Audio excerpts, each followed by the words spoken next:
एक बार की बात है, संभल नाम का एक लड़का एक नगर में राहत था।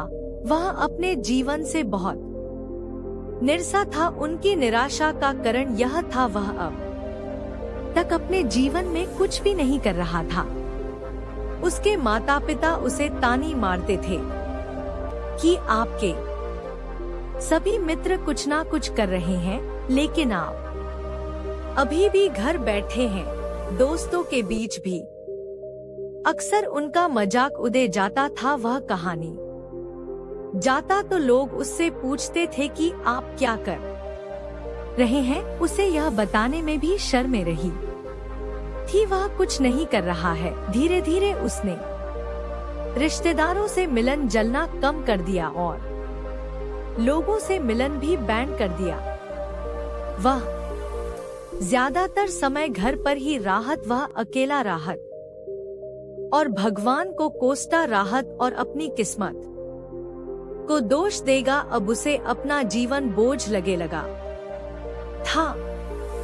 कभी कभी वह सोचता कि कब वह कुछ करने के योग्य बनेगा, और फिर वह सोचता कि जिंदा रहने से अच्छा मां जाना ठीक है। एक दिन वह अपने नगर की एक गली से गुजर रहा था।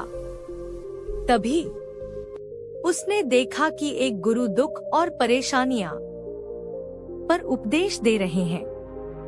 वह भी इस भीड़ में सबसे पीछे बैठ गया और गुरु के प्रवचन सुनने लगा। गुरु का रहे थे कि दुख एक शिक्षक की तरह है जो हमें जीवन की सच्चाई दिखता है और हमें जीने का सही तरीका सीखना है। आप चाहे तो जिंदगी जीना भी सीख सकते हैं। आप चाहे तो कुछ भी हासिल कर सकते हो, और अगर चाहे तो एक कोनी में बैठकर रो सकते हो। इन सभी बटन को सफल ध्यान से सुन रहा था, लेकिन उपदेश की यह बातें पसंद नहीं आई। उसने खड़े होकर कहा कि कुछ भी सीखने से दुख दूर नहीं होता है, इसमें केवल दर्द होता है। दुख की पीड़ा अनंत है। ऐसा लगता है कि इसके बाद कुछ होने वाला नहीं है।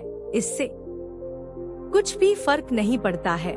इसके सामने तो मौत भी छोटी लगती है। तब गुरु ने कहा, वत्स, तुम्हारा दुख क्या है? सबल ने उनके सामने अपनी सारी व्यथा सुना और गुरु से पूछा कि मेरे इन दुखों का है तुम्हारे पास। यह सुनकर गुरु मुस्कुराए और बोले, तुम उसे दिन मेरे पास आना जब आपके जीवन में वास्तविक दुख आए। मैं आपकी समस्या का समाधान अवश्य करूंगा। यह कहकर गुरु वहां से चले गए। सबल ने सोचा, क्या ये मेरा दुख नहीं है तो क्या है? मैं जी दर्द से गुजर रहा हूँ, वो असली दुख नहीं है। क्या मेरा दुख कोई नहीं समझ सकता? जब माँ बाप नहीं समझते तो भला गुरु क्या समझेंगे उसे? दुखों से व्यथित होकर सबल ने एक फैसला लिया कि अब वह कुछ करेगा। सबल ने एक छोटा व्यवसाय शुरू किया, पर उसे सफलता नहीं मिल रही थी, लेकिन उसके घर वाले खुश थे। वह कुछ कोशिश कर रहा है। वह अपने व्यवसाय में लगा रहा और धीरे धीरे उन्हें सफलता मिलने लगी। फिर उसने रफ्तार पकड़ी और केवल 3 साल के अंदर ही वह एक बड़ा बिजनेसमैन बन गया। अब संभल के आसपास ऐसे कई लोग थे जो उसकी परवाह करते थे, जो उससे प्यार करते थे। अब उनके परिवार के सदस्य भी उसकी तारीफ करते करते थकते नहीं थे। दिन भिन्न उसके मित्रों की संख्या बढ़नी जा रही थी। अब वह अपनी जिंदगी से बहुत खुश था। उनके कुछ दोस्तों ने उन्हें सलाह दी कि जब तुम एक बड़ा बिजनेसमैन बनकर बहुत खुश हूँ, तो सोचिए आपको कितनी खुशी होगी अगर आप इस शहर और इस राज्य के सबसे बड़े बिजनेसमैन बन जाते। तो कितने लोग आपसे जुड़ना चाहेंगे? आपकी कितनी बड़ी ख्याति होगी और स्वयं राजा भी आपसे दोस्ती करना चाहेंगे और जरूर पड़ने पर आपसे पैसे भी उधर लेंगे। दोस्तों की यह बात सबल के मां में बैठ गई। अब वह और पैसे कमाने की कोशिश करने लगा, लेकिन उसे यह सब बहुत ही जल्दी चाहिए था। वह समय बर्बाद नहीं करना चाहता था। वह अधिकांश समय इन चीजों को प्राप्त करने में लगाने लगा, इसलिए वह ऐसे कम करने लगा जो सही नहीं थे। उसने पैसे उधार लेना शुरू कर दिया। उसके दोस्तों से पैसे की मंत्र और अधिक मुनाफा कमाने के लालच में वह अपने माल में मिलावट करने लगा। उसने अन्य व्यापारियों के खिलाफ भी साजिश रची और उन्हें डरा धमकाया। जैसा उसके दोस्त कहते थे वैसा ही करता था। वह इन त्रिकोण से ज्यादा पैसा काम रहा था, पर अब उसके जीवन में पहले जैसा चैन नहीं था। उनके मां की शांति गायब हो गई थी और वह रात को सो नहीं पता था। वह विचारों में राहत था।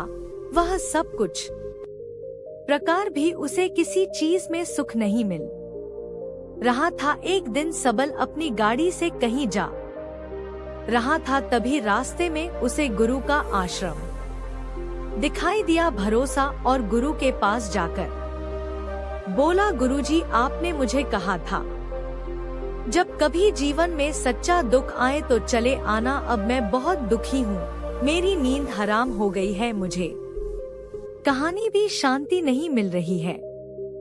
इस प्रकार सबल ने अपनी सारी समस्याएं गुरु को बताई।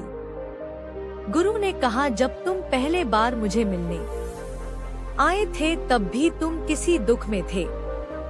आपने उसे दर्द से क्या शिखा? सबल ने कहा कि सिर्फ सोने और चिंता करने से कुछ नहीं होता। अपनी दृष्टि को सच करने के लिए मेहनत भी जरूरी है और सिर्फ मेहनत करने से कुछ नहीं होता। परिणाम भी मिलन चाहिए। जब आपको लगे कि आपका लक्ष्य हासिल नहीं होने वाला है, तब में चाहे कितनी भी मुश्किलें जाए, मां कितना भी निरसा क्यों ना हो, अब कुछ नहीं होने वाला है, तब खुद आत्मविश्वास करें, मैं जो भी कर रहा हूँ उसमें अवश्य सफल होगा।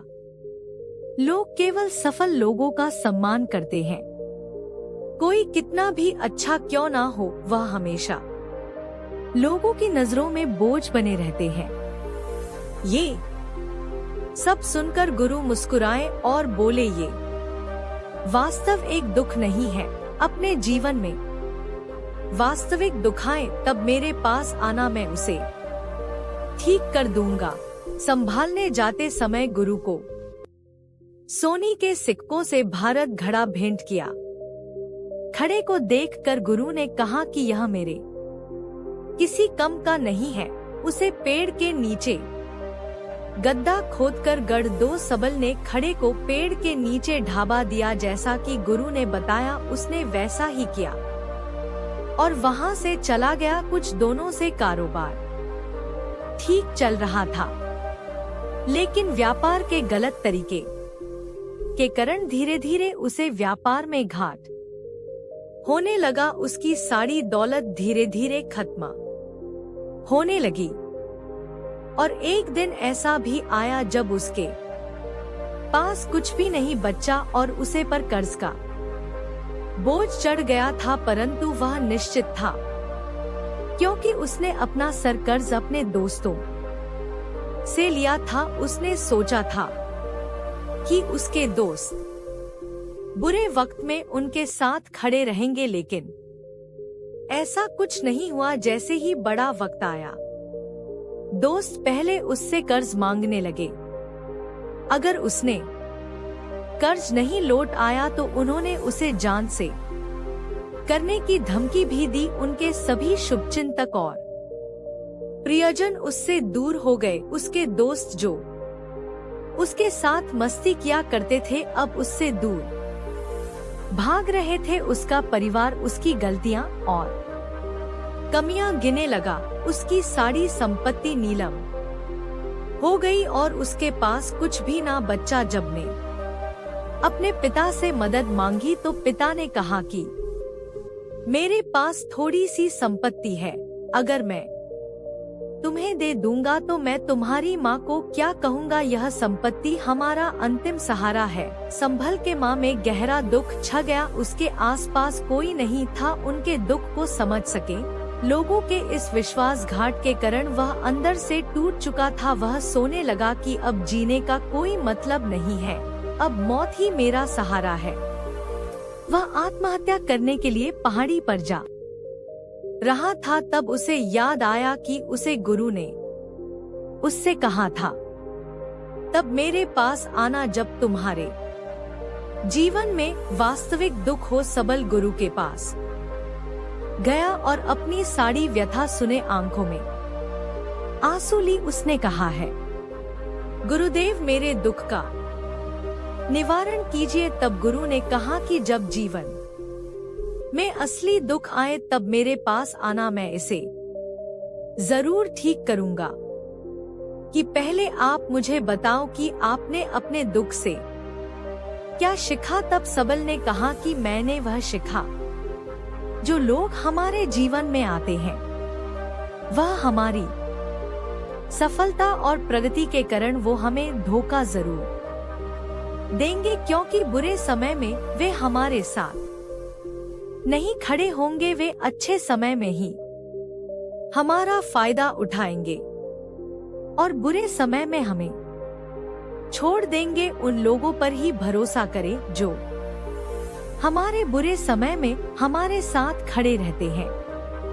लेकिन ऐसे लोग बहुत कम होते हैं, लेकिन जिनके पास है उन्हें उनकी सराहना करनी चाहिए, उनका अपमान नहीं करना चाहिए। कभी भी किसी के खिलाफ साजिश नहीं रचनी चाहिए। अपना कम ईमानदारी और धैर्य से करें और कभी लालची ना बने। अपने सारे दुख दर्द और अनुभव बयान करने के बाद सबल गुरुजी के सामने आंखों में आंसू लिए बैठ गया। कुछ देर बाद गुरु उठे और पेड़ के नीचे गद्दा खोड़ा और वो घड़ा निकाला जो सोने के सिक्कों से भारत हुआ था। उसने सबल को देकर कहा, मेरे पास तब आना जब तुम्हारे जीवन में वास्तविक दुख हो। सबल ने अपने गुरु को धन्यवाद दिया और उसे प्रणाम करके चला गया। उसे पैसों से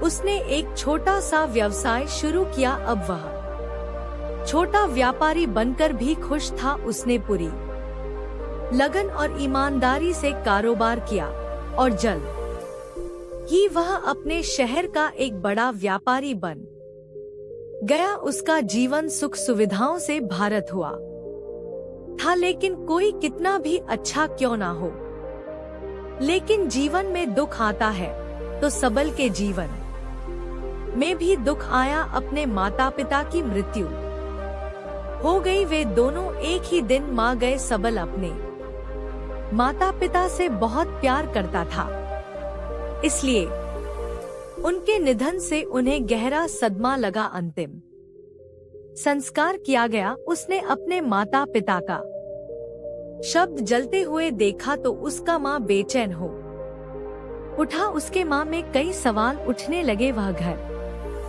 वापस से गया। उसने अपने माता पिता के घर और संपत्ति को देखा जिसके लिए उनके पिता हमेशा लड़ते रहे। आज वो खाली पड़ा है।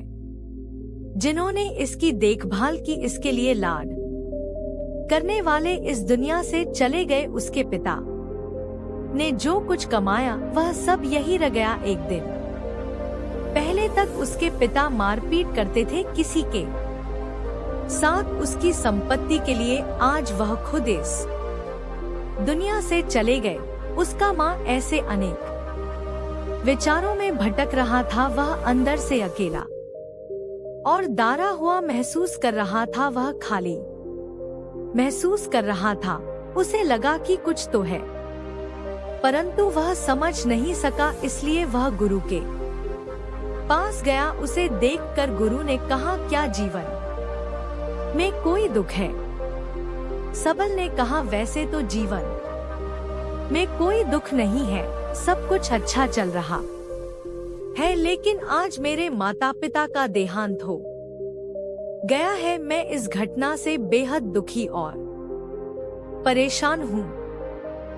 गुरु ने कहा, इसमें दुखी होने की क्या बात है? एक दिन सबको मरना है, मुझे भी मरना है, तुझे भी मरना है। शायद तुम कल ही माँ जो या आज भी माँ सकते थे।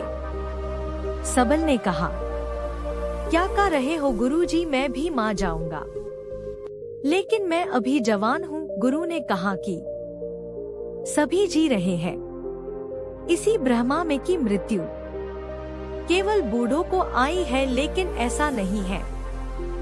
जवान भी माँ जाते हैं, बच्चे माँ जाते हैं। मौत का उम्र से कोई लेना देना नहीं है, यह सभी को प्रभावित करता है। गुरु की यह बातें सबल के माँ में बैठ गई और वह चुपचाप चला गया, लेकिन उसका माँ अभी भी बेचैन था। वह खाली महसूस कर रहा था।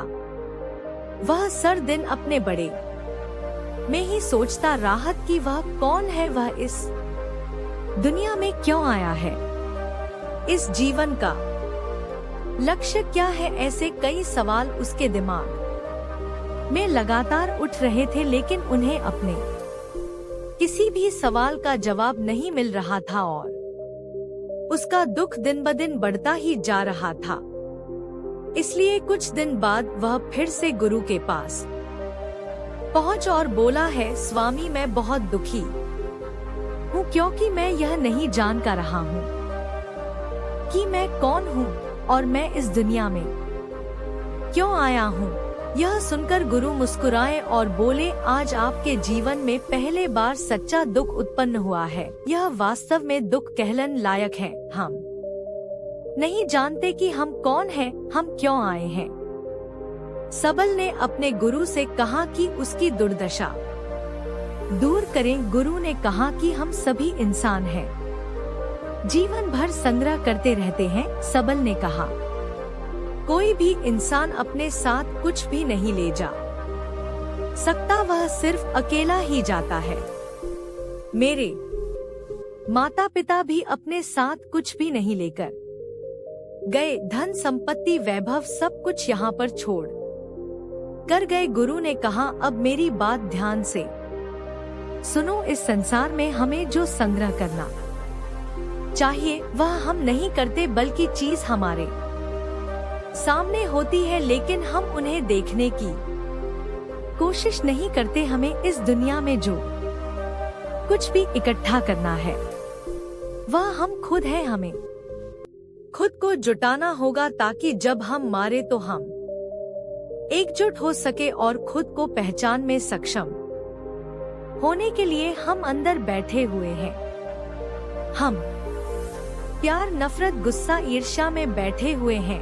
कुर्ता, धन, स्थिति, प्रतिष्ठा, सम्मान, पहचान, धर्म, जाति, सैकड़ों हजारों ऐसी चीजों और इच्छाओं में हम विभाजित हैं और टुकड़ों में जीवन जी रहे हैं। इस विभाजन के कारण हमारी चेतन कभी एक नहीं हो सकती। हमारी चेतनवी शक्ति बिखरी हुई है, इसलिए हमारे पास इतना समय नहीं है, इतनी ऊर्जा नहीं कि हम मर सकते हैं और अपने भीतर देख सकते हैं।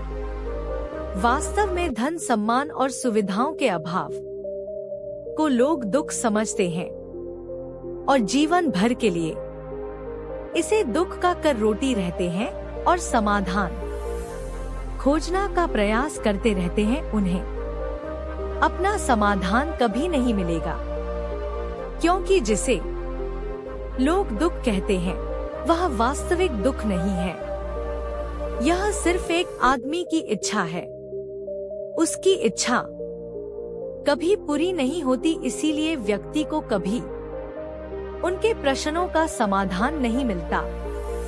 इसलिए इन सब से पैर, यदि आप अपने दुखों का परम समाधान चाहते हैं तो सबसे पहले खुद को समेटना होगा इस दुनिया से अपनी ऊर्जा वापस ले लो और इकट्ठा करो, अपने आप पर ध्यान केंद्रित करो, स्वयं पर ध्यान दो। अपने मृत्यु से पहले अपने आप को जन की कोशिश करो, बिखरो मत। सबल ने कहा, गुरुजी, क्या हमें संसार को छोड़ दे, हमारी सभी इच्छाओं को मार देना चाहिए, किसी से प्रेम नहीं करना चाहिए, धन संग्रह नहीं करना चाहिए, सम्मान की आशा छोड़ देनी चाहिए। गुरु ने कहा कि भावनाओं और इच्छाओं से ऐसे बिखरे हुए मनुष्य में से बाहर निकाल आओ, जैसे कोई पत्थर पहाड़ से अलग होकर गिर तो जी पर पर्वत का कोई कंट्रोल नहीं होता, शिवाय देखने या परेशान होना और कुछ कोना। ठीक वैसे ही बिखरे हुए मनुष्य की इच्छाएं बेकाबू और दर्दनाक है, उसका अनियंत्रित मां इच्छा करता राहत है और कल्पना करता राहत है और ये दुख देता है। लेकिन जब एक व्यक्ति अपने मां को एकत्र करता है तो वह जो कुछ भी करता है वह उसके नियंत्रण में होता है, फिर उसकी इच्छा से इच्छाएं भी उत्पन्न होती है। फिर सबल ने कहा कि आपने मेरे असली समाधान कर दिया और खुद को तलाशने की कोशिश करूंगा। गुरु ने कहा कि मानव शरीर में बहुत ऊर्जा और शक्ति है, लेकिन यह फालतू के केमोन में बनता हुआ है, बेकार की बटन में लगा हुआ है। यह एक बहुत ही शक्तिशाली मशीन की तरह है और वह बिना सोच समझे अपनी शक्ति बर्बाद कर रहा है और बिना किसी नियंत्रण के। इसीलिए इस शक्ति पर ध्यान दे, अपनी चेतन और इसे इकट्ठा करें। सबल को अपने प्रश्नों का उत्तर मिल गया। उसने अपने गुरु का धन्यवाद किया और चुपचाप चला गया। और ऐसे कहानियां के लिए हैप्पीस्ट बुद्धा चैनल को सब्सक्राइब करें।